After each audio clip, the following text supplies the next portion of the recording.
빅토리아 시대에 토마스 칼라일이라는 이 수필가가 있었는데요.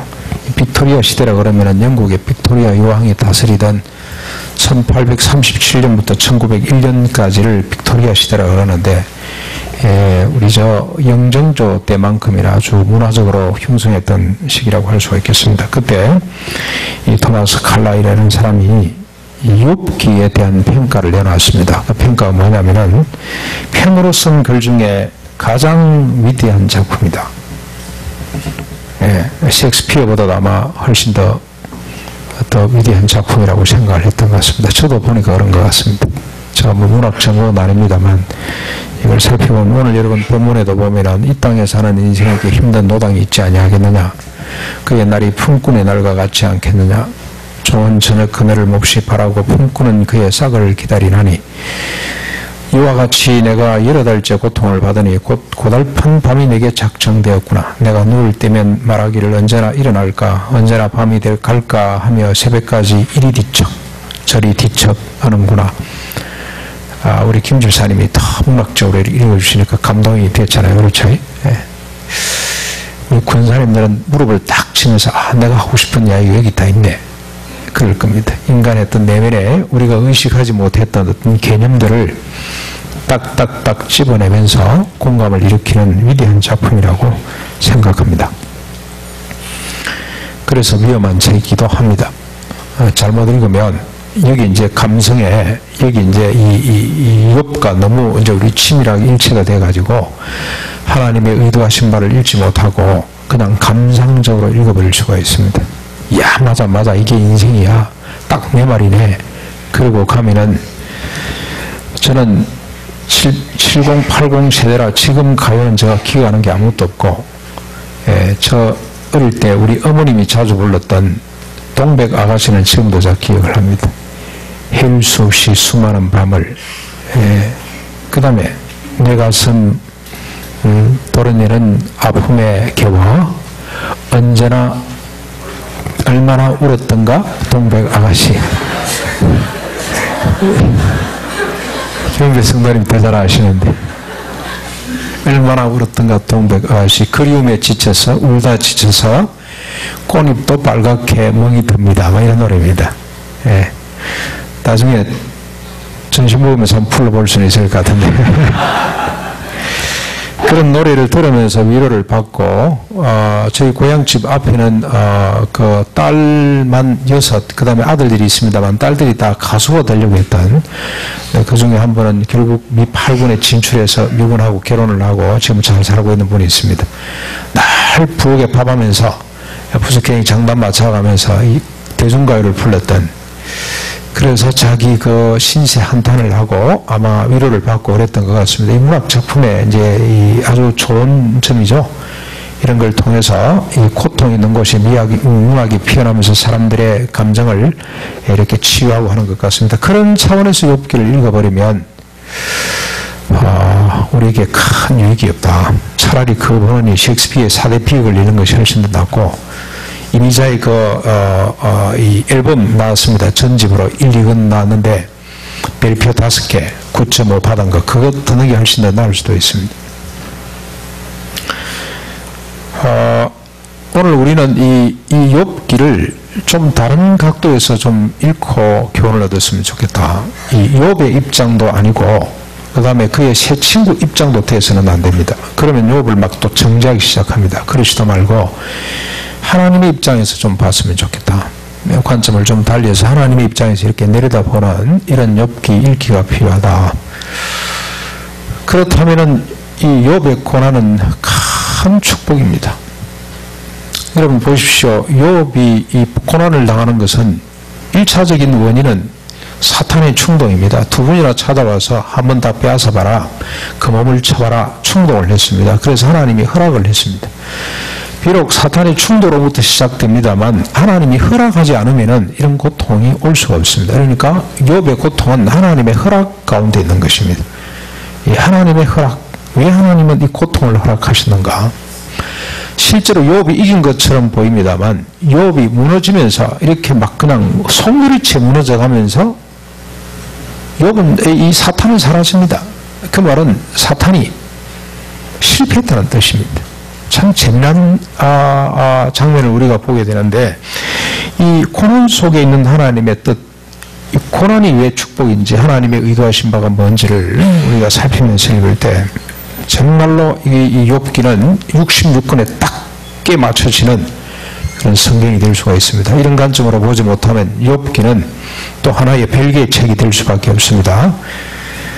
이렇게 먼저 좀 말씀을 드리고, 어떻게 욥의 고난이 하나님의 의도하신다며 이게 욥에게 큰 축복인가 하는 사실을 한번 밝혀보면서 은혜를 받고자 합니다.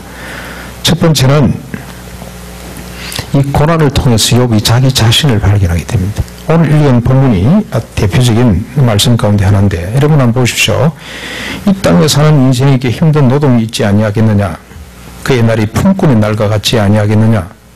종은 저녁 그늘을 몹시 바라고 품꾼은 그의 싹을 기다리나니.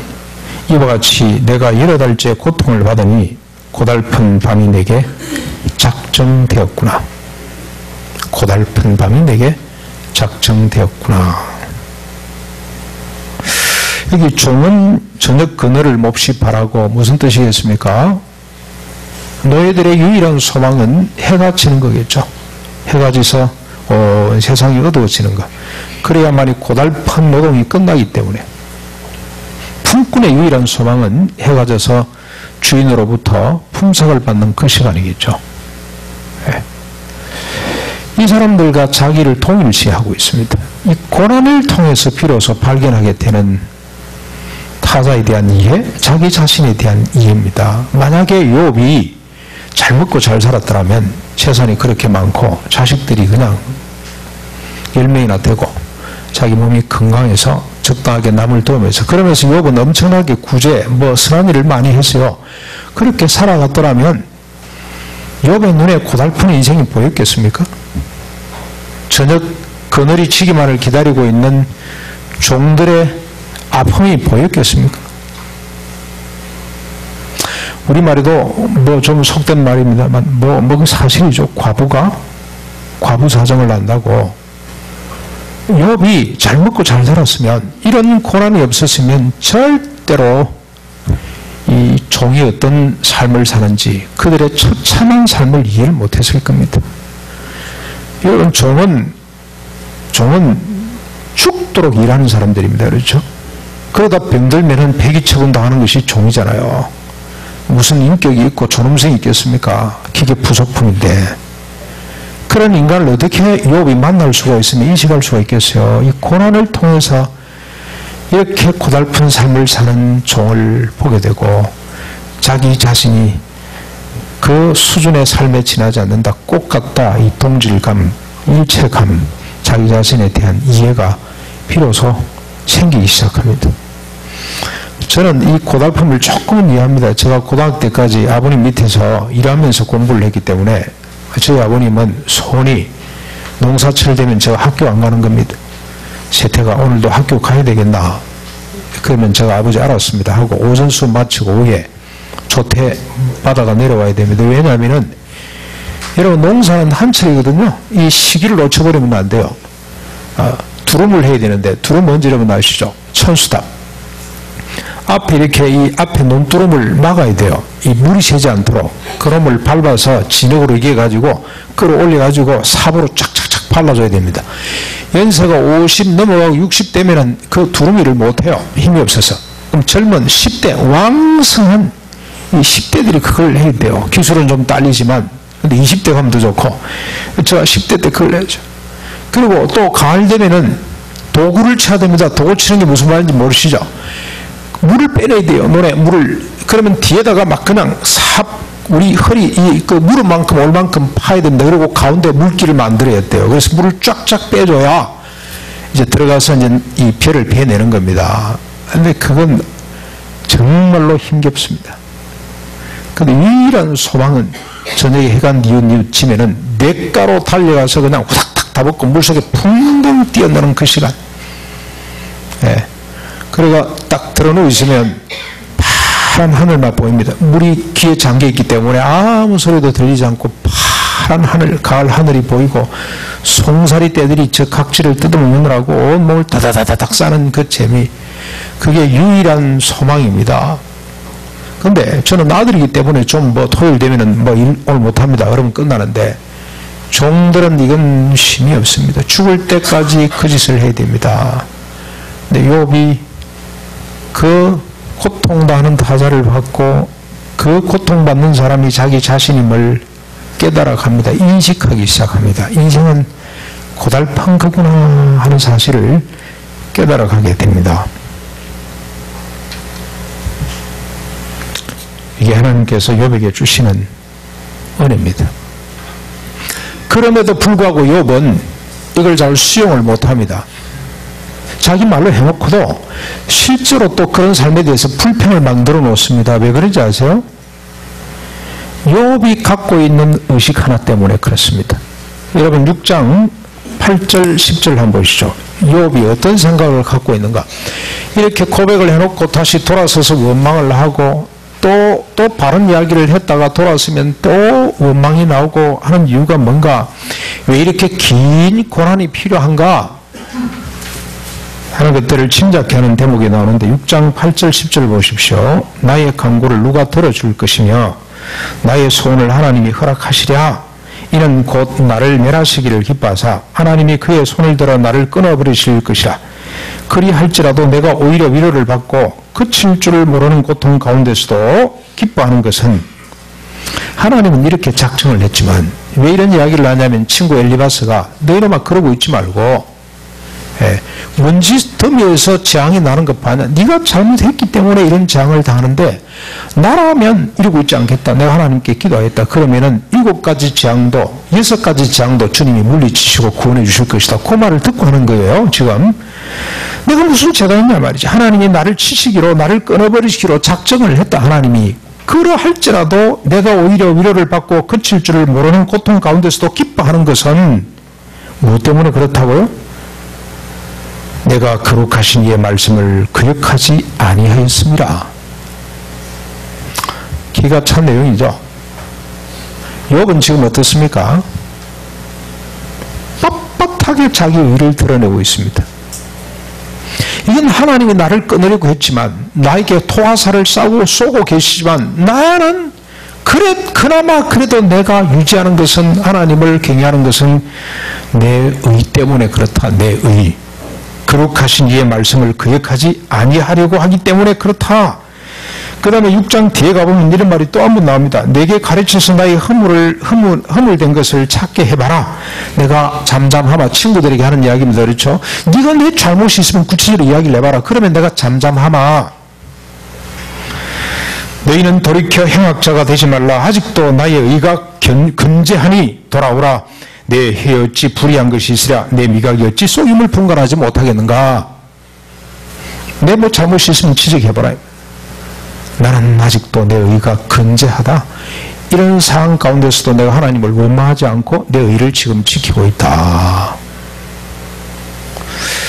여러분, 자기 공로, 자기 의사상이 지금 욥 속에 팽배하고 있음을 우리가 보게 됩니다.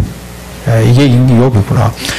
그래서 욥은 긴 시간이 필요합니다. 긴 시간. 자기를 제대로 발견할 수 있도록 긴 시적인 고백들이 계속 나와야 됩니다.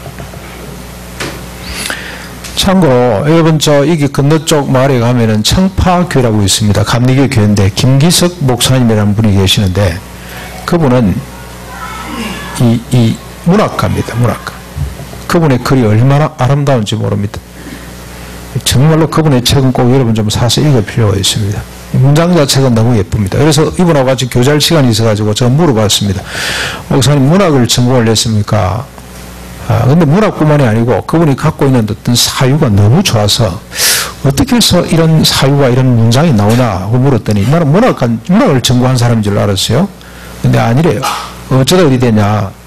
자기가 무슨 교단에 글 쓸 일을 맡아가지고 글을 쓰다가 좀 예쁘게 쓰려고 자꾸 수필을 읽고 산문을 읽고 시를 읽고 하다가 시가 좋아서 시를 한 300편, 한 500편 정도 외웠다는 겁니다.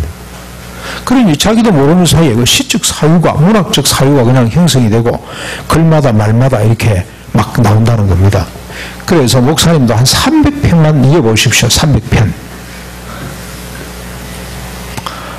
그래서 10편, 150편 이거 몽땅 다 이으면은 어마어마한 어떤 그 문장가 될 수가 있고 이런 생각을 했는데요.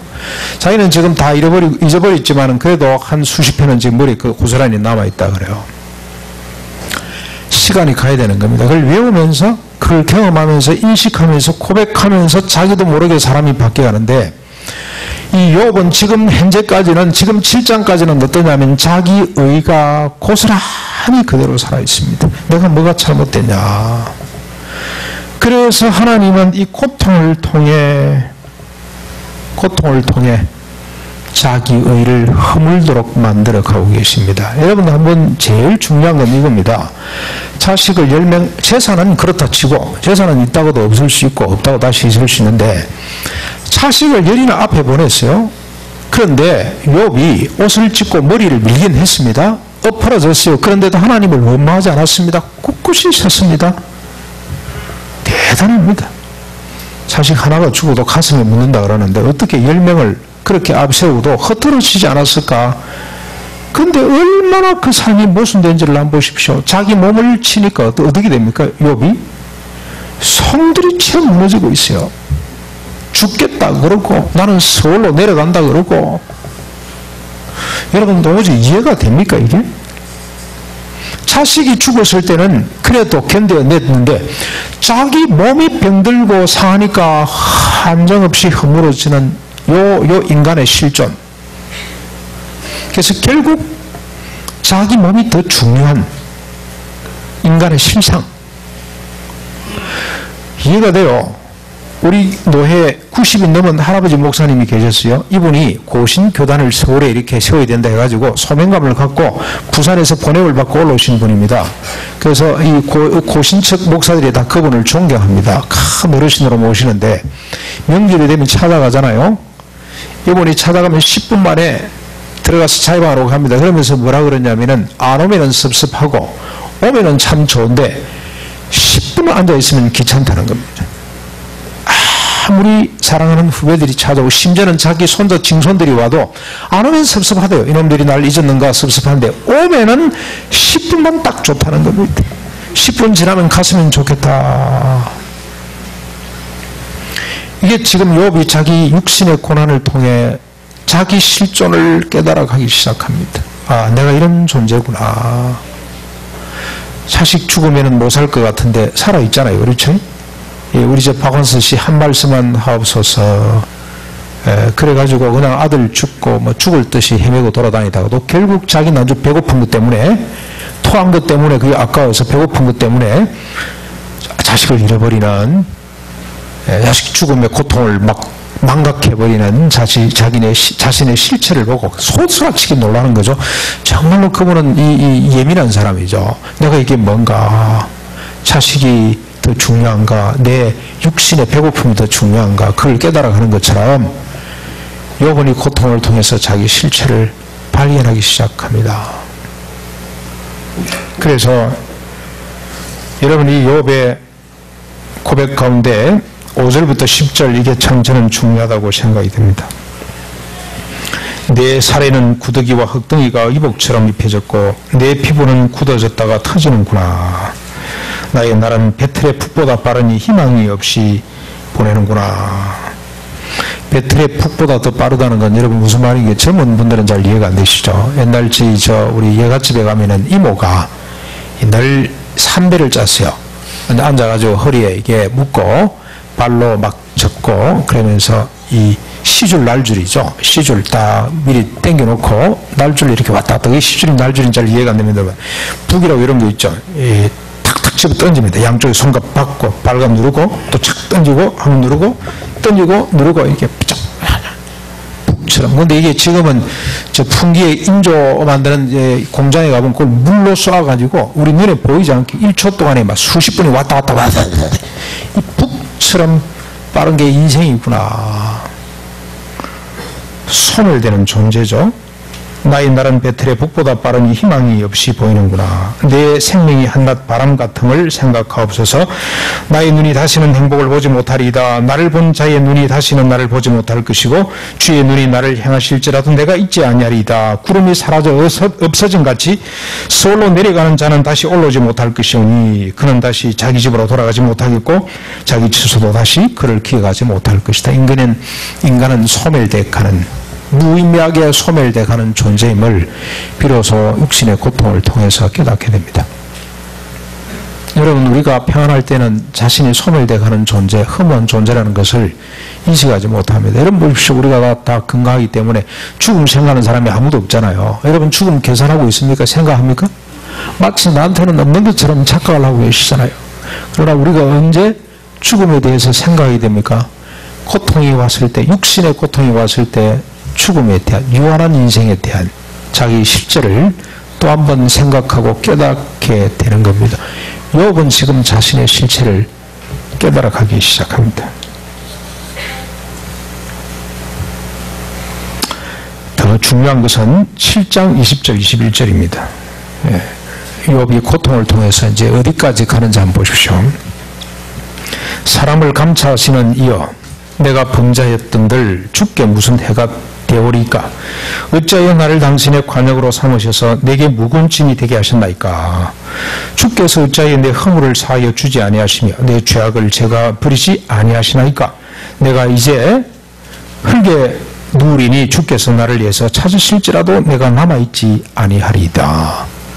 지금 욥은 아직까지도 자기 의 때문에, 자기 의사상 때문에 완전히 인정하지를 못합니다. 그러나 드디어 이제 7장까지 와서 욥이 이제 입술로 고백하는 장면이 하나 나오는데 그게 뭐냐면은, 하나님, 내가 무슨 죄를 지었길래, 지금 아직 수준은 그렇습니다. 나를 관역으로 삼았습니까? 내가 지은 죄가 주님 앞에 뭐 그렇게 주님 손해가 됩니까? 어찌하여 내 허물을 사하지 않습니까? 내가 무슨 큰 죄를 지었다고 주님 나를 이렇게 괴롭힙니까? 친구들은 이미 지적을 했어요. 이렇게. 여러분 친구들도 아주 귀한 일을 지금 감당하고 있는 겁니다. 아무런 도움이 안 된다고 그러지만 사실 친구들이 아무 말 없이 일주일 동안 앉아 있는다고 해서 그게 도움이 됐습니까? 우리가 상담이나 또 뭐 심리하는 사람들은 가서 뭘 지적하지 말고 그냥 앉아있으면 주면 된다 그러는데 그게 위로가 되겠죠. 위로는 됐어요. 그런데 그런적인 문제를 조금도 치유하지를 못했어요. 오히려 일주일 동안 친구들의 위로를 받고 자기 내면에 있었던 말이 툭 튀어나와 버렸어요. 그러면서 하나님을 막 원망하기 시작했습니다. 근데 그 친구들이 그 말을 듣고 평소에 자기가 마음에 담고 있던 이야기가 쏟아져 나오는데, 네가 이놈아 무슨 죄가 있어서 그렇지. 죄에 대한, 자기 죄의 가능성에 대해서 친구들로부터 이렇게 도전을 받게 됩니다. 그러면서 그가 기껏 한다는 이야기가, 내가 무슨 죄가 있길래 이토록 나를 괴롭히시냐, 하나님 손해본 거 뭐 있냐 당신. 자기 죄의 가능성, 자기 모순, 자기 공로가 허물어지는 순간입니다. 허물어지는 순간. 내가 하나님 앞에 바로 살았다는 데 대한 회의가 이제 시작되는 것이 이 고통으로 말미암아 시작되는 겁니다. 저는 욥의 생애 가운데 가장 아름다운 순간의 시작이다. 그러면서 야곱의 삶과 오버랩이 됩니다. 다윗은 지난번에 우리가 살펴봤기 때문에 그냥 생략하고, 이제는 야곱의 삶과 이게 딱 오버랩이 되는데, 야곱은 147세를 살았습니다. 그런데 그의 생애 가운데 가장 영광스럽고 아름답고 빛나는 장면은 130대입니다. 130대 아들이 죽은 줄로 알았던 요셉이 자기 아들이 살아있다는 이야기를 듣습니다. 그것도 애굽의 총리가 돼가지고 버금 수레를 보낸 걸 보고 비로소 깨닫게 됩니다. 그래서 혼절합니다. 혼절. 너무 좋아서 이게 꿈이냐 생시냐 그러고 막 그냥 정신을 잃어버렸어요. 놓아버렸어요. 다시 아들들이 이렇게 회복하면서 이제 가기로 작정을 하고 그 수레를 타고 내려가다가 브엘세바의 사룻밤을 머물게 됩니다. 브엘세바는 남쪽 맨 유다 이 가나안 하나님이 약속한 가나안 땅의 맨 남단이라고 보시면 돼요. 이 땅만 벗어나면 하나님의 약속의 땅을 벗어나게 되는 겁니다. 그 땅에 와서 하룻밤을 머물면서 머뭇거리기 시작해요. 두려움에 사로잡혔어요. 내가 내 아들을 보기 위해 22년 만에 죽은 줄 알았던 그 내 아들, 영광스러운 내 잘난 아들을 만나기 위해 가는 것이 하나님의 뜻에 맞을까? 그때 주님이 나타나셔서 위로합니다.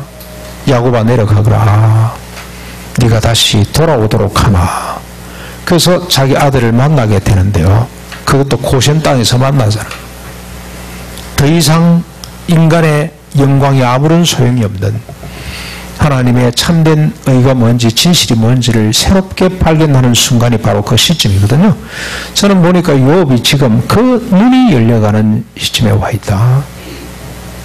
자신의 의를 의심하기 시작하는, 아직까지 동의하지 못하지만 내가 무슨 잘못이 있다고.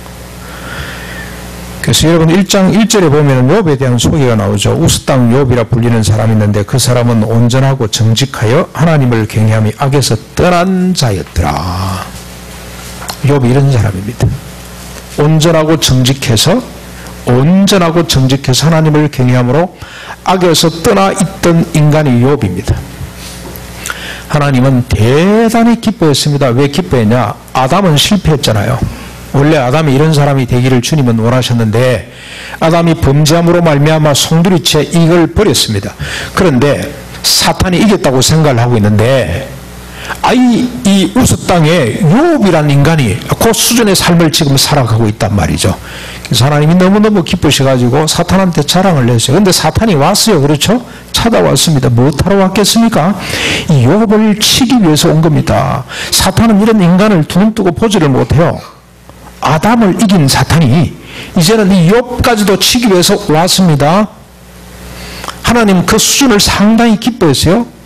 그런데 하나님의 기쁨은 그 차원이 아닙니다. 오히려 욥이 무너지게 만들어 놓고 하나님의 또 다른 의의를 드러내시기를 기뻐하시는 겁니다. 아담이 무너질 때 하나님의 또 다른 비전이 내 여인의 후손을 통해서 사탄의 머리를 깨뜨릴 것이며 내가 다시 인간을 구원하겠다.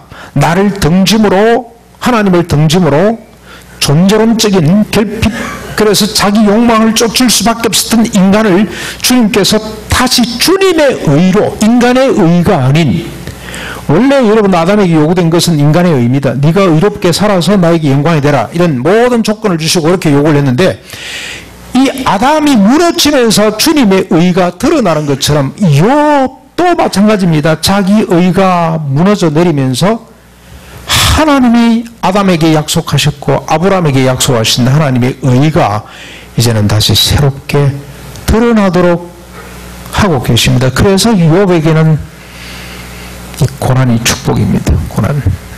반드시 욥에게는 이 고난이 있어야 됩니다. 자기 의를 내려놓을 수 있는. 자기 의가 왜 나쁘냐? 여러분 저 친구들 보셨죠? 이 친구들도 자기를 아직까지 발견을 못했어요. 자기로 똘똘 뭉친 사람이기 때문에 욥의 고난을 지금 뭡니까? 정죄하고 있습니다. 정죄. 네가 잘못돼서 그래 지놈아. 네가 똑바로 해봐라. 오늘 대부분의 우리가 그런 관점으로 봅니다. 그렇죠?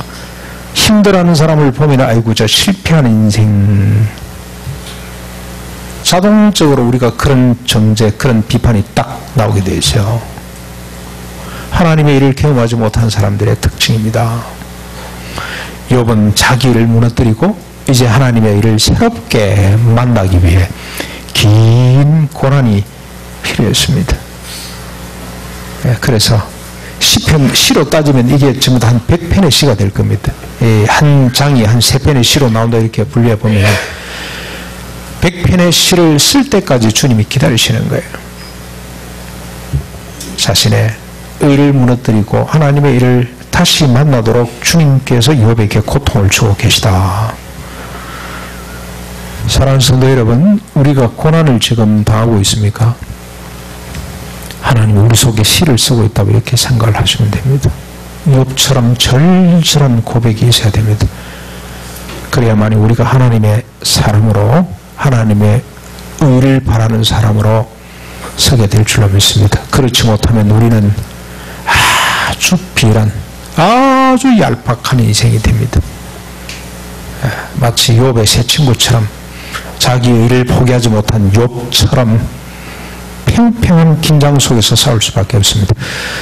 자, 마지막으로 예를 들기 위해서 하나 예를 한번 좀 소개를 하겠습니다. 제가 지난번에도 한 말씀을 드린 것 같은데, 우리 교회에 계시다 지금은 다른 교회 가셨습니다만, 권사님이 한 번은 저보고, 우리 교인이 아닙니다, 분당에 계시는 어느 교인 신방을 좀 가자고, 자기 뭐 친척인데, 아주 가까운 친척인데 그분을 꼭 좀 만나줘야 되겠다고.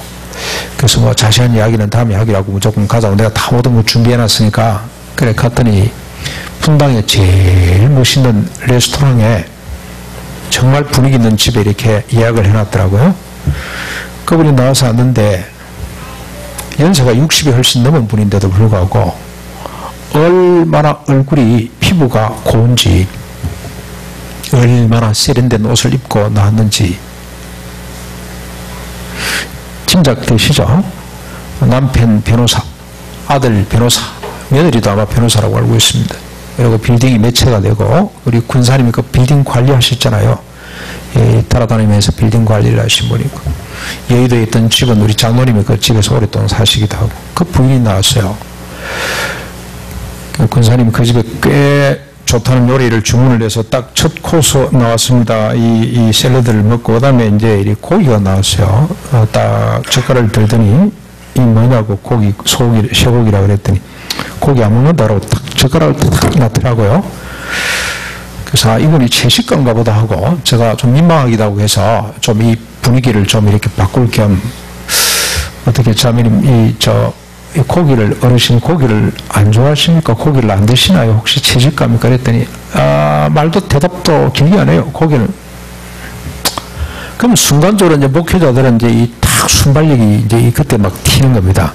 저는 성령님의 도움이 아닌가 생각이 드는데, 이거 참 재미난 분이구나 해서, 그럼 왜 안 드시나요? 그랬더니 아침에 생선을 먹었기 때문에 하루 종일 생선 모드로 가야 된대, 이게. 이해가 되시나요? 그게 몸에 좋다는 겁니다. 근데 제가 이제 이걸 어디서 배웠냐 그랬더니, 이상구 박사님 그 해외에 사는 뭐 이런 컨퍼런스에 가서 배웠대요. 그래서 지금 몇 년째 실천하고 있노라고. 그래서 이렇게 피부를 잘 갖고 오시는가. 그래서 제가 더 이상 이분하고는 대화가 잘 안 되겠다는 생각이 들어서 서둘러 먹고 나왔습니다. 근데 우리 군사님이 눈치를 챈 것 같아요. 오늘 상당히 불편하구나. 그래서 저를 위로도 할 겸 따라 나오면서 차를 타고 오는데 저한테 물어요. 목사님, 오늘 그분 어땠습니까? 물어보길래 제가 답을 냈습니다. 내 평생에 이렇게 불쌍한 인생은 처음 봤다. 정말로 불쌍한 인생. 손님을 위해서 아무리 그 모드로 지금 몸이 만들어져 있다 할지라도 한 번쯤 고기 몇 개 먹으면 어디 어떻답니까? 그럴 수 있잖아요. 근데 자기 건강을 생각해서 지금 두 사람의 타자를 묵사발로 만들어버리는 안중에도 없어요. 인생 정말로 잘못 살았다. 이런 케이스가 있고, 지난 목요일입니다. 우리 안세령 형제 아버님이 갑자기 돌아가실 때, 평소에 몸이 안 좋은 줄 알고 있습니다. 옥탑방에 와 있는 형제 있습니다, 지금. 그래서 빨리 사천으로 내려갔습니다. 내려갔더니 그야말로 초라한, 원래 이 지방에 이 장례식장 보면은 썰렁하거든요. 그것도 막 경쟁이 붙어가 옆에는 막 불이 켜진데 이 집은 보니까 막 불도 막 꺼져 있고 막 빈대가 더 많고. 그 들어갔더니 아들 둘 앉아 있어요. 형님이 한 번 초라하게 늙은 형님 한 분이 와 앉아 있고, 너무너무 참 안타까웠습니다. 이분이 가정의 아픔이 참 컸습니다.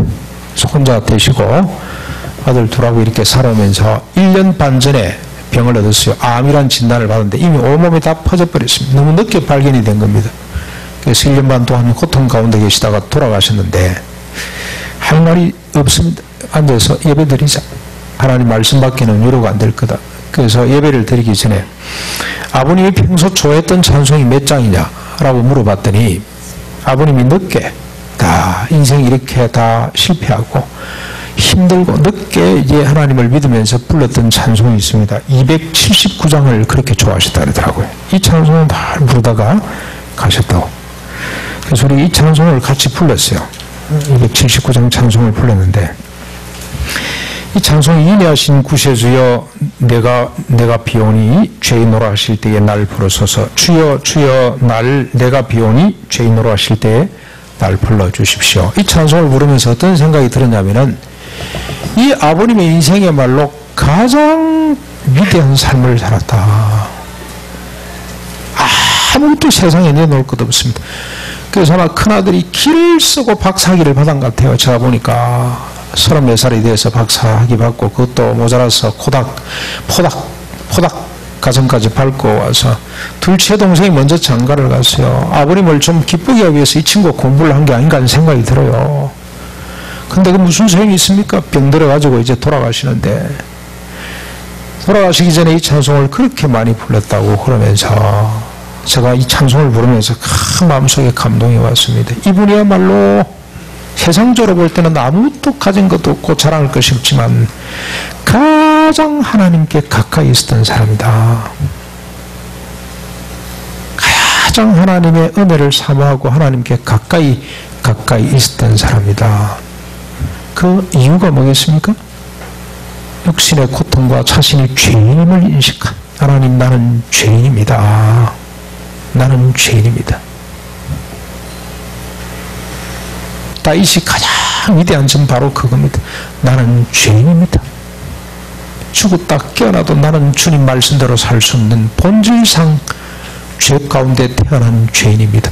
하나님 나를 불쌍히 여겨주십시오. 나를 구원해 주십시오. 어느 인생이 의미 있는 인생이고 어느 인생이 하나님이 기뻐하는 인생이겠습니까?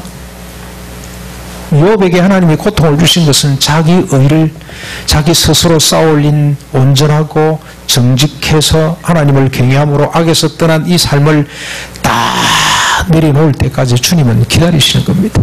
하나님, 주님이 다시 회복해 주시는, 그래서 마지막 고백이 귀로만 듣던 하나님을 내가 이제 눈으로 보았습니다. 이 고백이 나올 때까지 주님이 그를 낮추신 겁니다. 이게 인생의 참된 의미입니다. 그래서 히브리서 11장에 보면은 믿음의 사람들이 이름이 쭉 열거됩니다. 아브라함도 나오고 노아도 나오고 그 다음에 에녹도 나오고 아담도 나오고 다 나옵니다. 아담도 나옵니다. 쭉 나옵니다. 근데 그 사람들의 특징이 뭐던가요? 에스겔, 다니엘도 그 생략된 사람이 너무 많습니다만 다 그 판넬에 들어갑니다. 특징이 뭐던가요? 그 사람들의 특징은 딱 한 가지입니다. 나그네처럼 행인처럼 나온 바 본향이 아니고 돌아갈 본향을 생각하면서 나그네처럼 행인처럼 이방인처럼 떠돌던 사람들입니다. 그렇다고 여러분 아브라함이나 이삭이나 야곱이 적당하게 살았습니까? 다니엘이 적당하게 살던가요? 아닙니다. 70년 동안 73년 동안 자기 원수 나라를 섬겼어요. 보편적 인간애를 온 몸으로 실천했던 인간이 다니엘입니다. 그런데 그는 거기에 의미를 두지 않았고 하나님도 그 부분을 칭찬하지 않았습니다. 나그네처럼 행인처럼 하나님의 긍휼하심과 하나님의 의로우심만을 바라봤던 그 모습을 주님은 높이 드셔서 내 사람들이라 그러면서 심지어 뭐라고까지 표현을 내냐면 이들의 하나님이라 일컬음 받기를 기뻐하셨더라. 하나님의 기쁨은 자신의 의를 송두리째 내리고 하나님의 의만을 붙잡고 사랑하는 사람을 주님은 더 기뻐하십니다. 그래서 욥에게 긴 고난을 주셨습니다. 자식과 재물과 건강, 명예, 권력 속에서 인생의 의미를 찾지 마시고 나의 부족함 속에 하나님의 의로움을 발견하는 인생의 의미를 추구해가는 저 우리 성도님들이 되시기를 주님의 이름으로 축원합니다. 같이 말씀을 생각하면서 279장